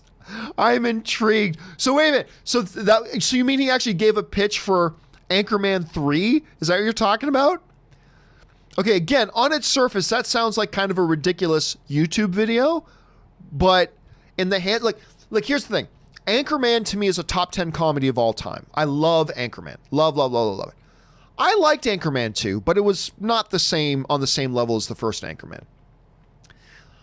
I don't know if I'd want an Anchorman 3. Because like I said, I saw the second one, and while not bad, it was a decline in quality compared to the first one. So I don't even know if I'd want to see a third one, to be honest. I would love to see a Step Brother sequel. Love to see a Step Brother sequel. Anyway. I gotta go watch. I still haven't seen that episode. I'll have to check it out because I love Paul Rudd. I'd love to see him talking about that whole idea. All right. Brian Wensloff writes, could be worse. We could get a Teletubbies movie. I believe I heard somebody wants to make that. And you know what? Here's the funny thing. I got connected. The guy who created Teletubbies went on to create this new children's thing called the Oogie Loves. Do you remember this? The Oogie Loves. Let me bring this up. 1 second. The Oogie Loves. There we go. You guys may not remember this. Let me bring the box up. I believe it is the box office record holder for the lowest grossing wide release movie of all time. The movie was called Oogie Loves in the Big Balloon Adventure. That was the name of the movie. It was released in 2,160 theaters. It had a full legitimate wide release. This is in 2012. Full wide release. Budget of $20 million. So not a super expensive movie to make. Budget of $20 million. Worldwide, its box office total, worldwide, $1 million. I believe that is a record. I believe that is a record for the lowest grossing wide release film of all time. I believe. I could be wrong about that, but I believe that is the record. But anyway, they went ahead and did this Oogie Loves movie. And I remember the reason I know about Oogie Loves so much is because I was actually contacted by the producers behind that movie and the guy financing it. And they liked my movie, The Anniversary. Go figure. And this was just before Oogie Loves came out. And they wanted to meet with me and talk about possibly doing some stuff in the future. Now, as a part of our talks and everything, they invited me to come out to Vegas, where they had booked the Playboy Suite at the Palms Hotel in Vegas, which is one of the most insane things I've ever seen. The Playboy Suite at the Palms Hotel in Las Vegas is nutty. Anyway, they invited me out there for this big kind of show-off shindig for the Oogie Loves movie. I know, there's something ironic in there about doing a children's movie launch thing at the Playboy Suite in the Palms Hotel, but it is what it is. And so I got to go out there, be a part of it. I got wined and dined a little bit. Now, ultimately, obviously nothing ever happened with me as a filmmaker and those guys. But it's just, I was in talks with those guys, and the Oogie Loves were there, and he was one of the founding guys, put the money behind the Teletubbies and all that kind of stuff. And Oogie Loves, ladies and gentlemen, the Oogie Loves. There you go. All right. Kishav Batra writes, thoughts on Onward and Soul. I think they look fabulous.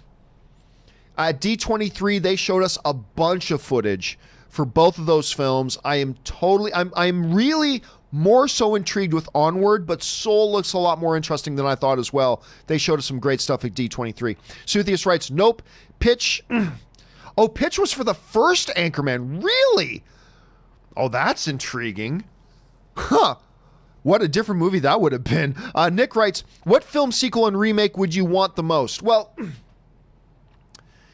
sequel, I say this all the time. Sequel, Mystery Men. I want a sequel to Mystery Men. I have always wanted a sequel to Mystery Men. Mystery Men was a movie that was way ahead of its time.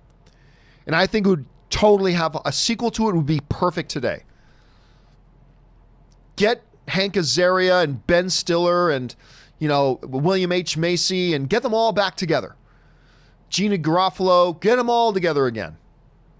Make that sequel. That's the one remake, Megaforce. Megaforce is one I'd like to see a remake for. Curtis Lopez, last question of the day, everybody. Last question of the day. Somebody's asking if I skipped a question. Oh, I did. Sorry about that. I did skip a question. Thank you for pointing that out in the live chat there. I did skip a question. Sanila Shetty writes, also watch Gemini Man. Me and my boyfriend were the only two in the theater. I'm not surprised. And I'm not kidding, the only two people. It was not good. Felt bad for Will. Yeah, look, on the one hand, visually it's very interesting. It's a very, very interesting movie visually. And I appreciate it. I thought the action was great.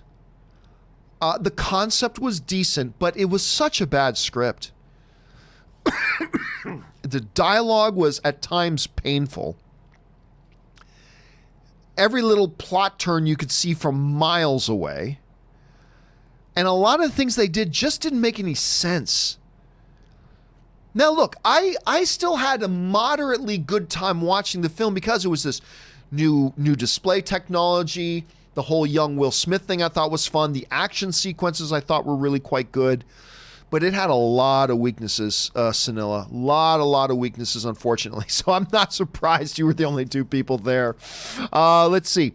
So there was that. And then Curtis Lopez writes, I think people are sleeping on Queen and Slim. That's the one whose name I forgot, with Daniel Kaluuya coming out. That's kind of a modern day retake of Bonnie and Clyde, Queen and Slim. And I think you're right. They showed us a bunch of footage of this all the way back in April at CinemaCon in Vegas, and it looks really good. With Daniel, looks like a sleeper Oscar contender. I agree. It does have that feel to it, and I'm very excited. And I think the trailers have been dynamite. I'm very excited about seeing that movie. All right, one more. Angela sends in a very generous super chat. Thank you so much for that support, Angela, and supporting us on that level. We appreciate it.